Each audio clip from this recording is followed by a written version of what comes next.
si Noel, 24 an edad. May asawa taga na kinatabsakon kasipat.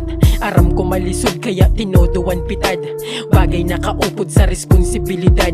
Pasado alas 8, mintras nagakaraon. Tarawa sa kalipay, miski gamay lang pagkaon. Sa gabi lang kompleto, ay busy sa maghapon. Trabaho timbang buhay, basta dili lang malason. Asawa may sakit, ang pag-asa nawara. Tungod samon kamutangan, insigida lumala.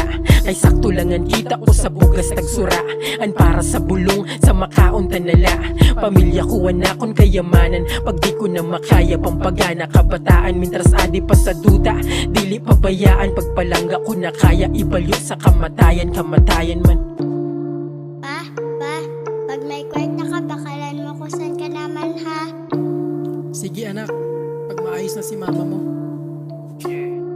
Alas 8:22, patapos na sa lamesa. May bigla sumulod, binalbag niya san bareta. Sa ulo, tinama, waraan na konsensya. Kaluoy san anak ko, nawaraan na san malisya. Kumapangan na sawa ko, sumiyak na sampulig. Waran makabati, kaya di kami sa bukid pinagtad. San saksak, halos di na makabuhi. Pakatapos ang tanan, kinarigo niya san tubig. Nagkalat ang dugo, nataranta na ako. Di mabatong kun makaon, kay malang sa nakamo. Mabuwang kung patulan ko ang isip, tag-ipirit. Dapat dili na mangyari, kay palangga ko kamo. Nablangko na ang utak ko, wara na ko masa.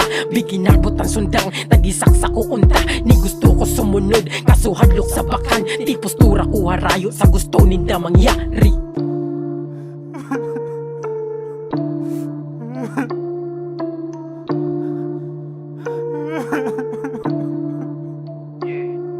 Impunto alas 9 may nag-abot sa balay. Nag-imbestiga kung sino tagkuhaon ng bangkay. Aram na daw ninda, pasalamat ako kay nabawasan ng konsensya, kaya ko ang pumatay. Kapoy na ay asawa ko, amo lang paagi. Dinamay ko na lang ang anak ko na babae, para di na malisudan sa tanan mo na pasakit. Kay harayo ang postura ko sa gusto mo mangyari.